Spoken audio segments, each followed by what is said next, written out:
Every economy looks simple from the outside. People work, businesses operate, countries import and export. But when you zoom in, you realize something deeper. Not all economies are built the same way. Some produce wealth, some merely move wealth around, and others slowly watch wealth leak out of their borders year after year. This difference, the structure of the economy, is one of the biggest reasons why some countries grow rich, while others remain stuck. And yet, economic structure is rarely talked about in schools, in politics, or in the news.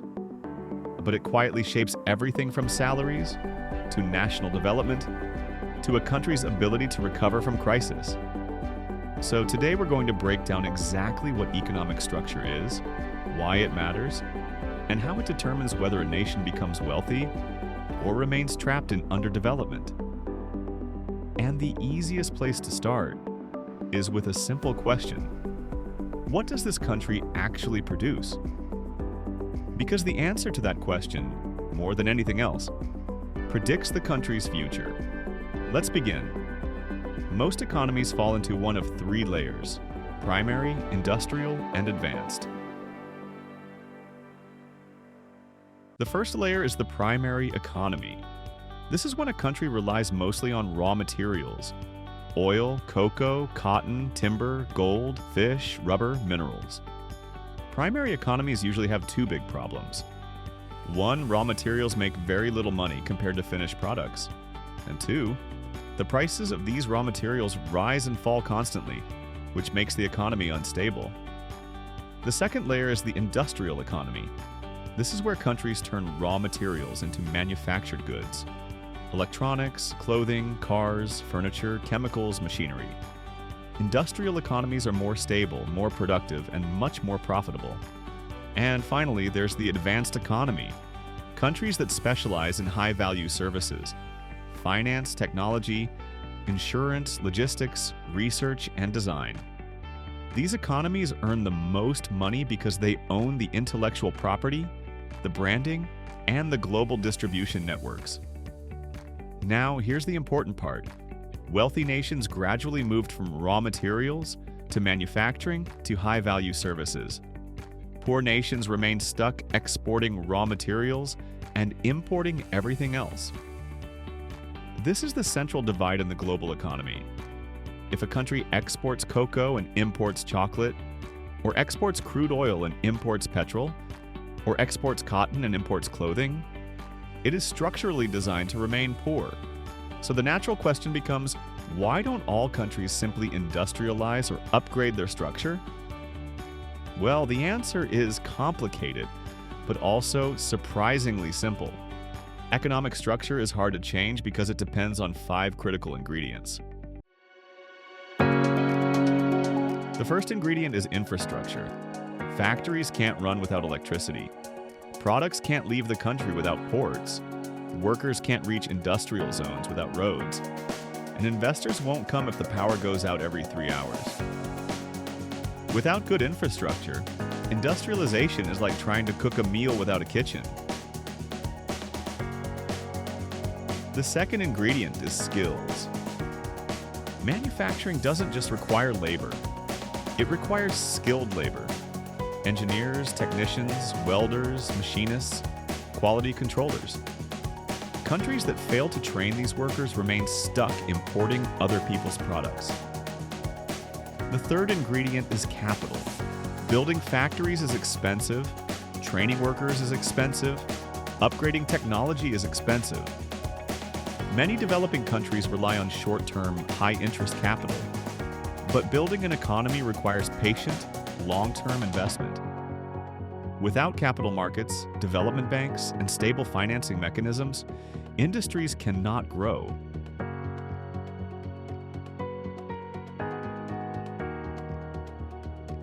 The fourth ingredient is supply chains.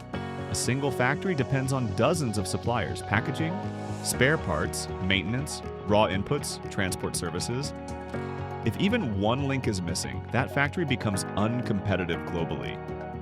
This is why countries that successfully industrialize tend to build industrial clusters, where suppliers and factories support each other. And the fifth ingredient is market access. Even if factories exist, they must be able to sell their products. This requires trade agreements, shipping networks, logistics systems, and the ability to produce goods that meet global quality standards. Economic structure works only when all five ingredients come together at the same time.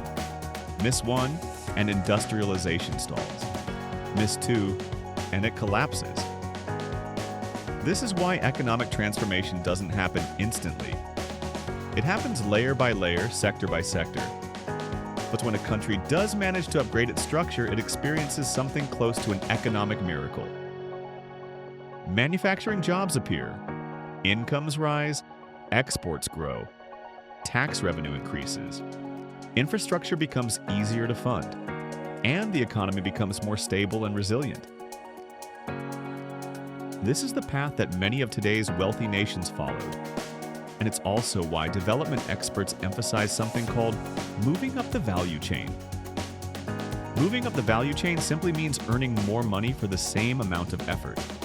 Instead of exporting timber logs, export furniture. Instead of exporting raw cotton, export clothing. Instead of exporting crude oil, export chemicals, plastics, and refined petrol. Instead of exporting unprocessed food, export packaged products with grand value. This is how countries multiply their income without multiplying their resources. In fact, most rich countries today do not rely on natural resources at all. Japan, for example, has almost no natural resources. Yet it became one of the world's richest countries by importing raw materials, adding value through manufacturing, and exporting finished goods. Switzerland has no oil and very little land, yet dominates high-value industries like pharmaceuticals, banking, and precision manufacturing. Singapore has no minerals, no land, and no agriculture, yet built a high-value economy around trade, logistics, and finance. Again, the pattern is clear. Wealth follows value creation, not resources. So what can developing nations actually do to change their economic structure? Well, the process usually follows 4 stages. Stage 1. Modernize agriculture. This frees workers to move into higher value sectors and increases food security. Stage 2. Build basic manufacturing. Textiles, food processing, furniture, construction materials. These industries create jobs quickly. Stage 3. Upgrade into advanced manufacturing. Electronics machinery, automotive parts.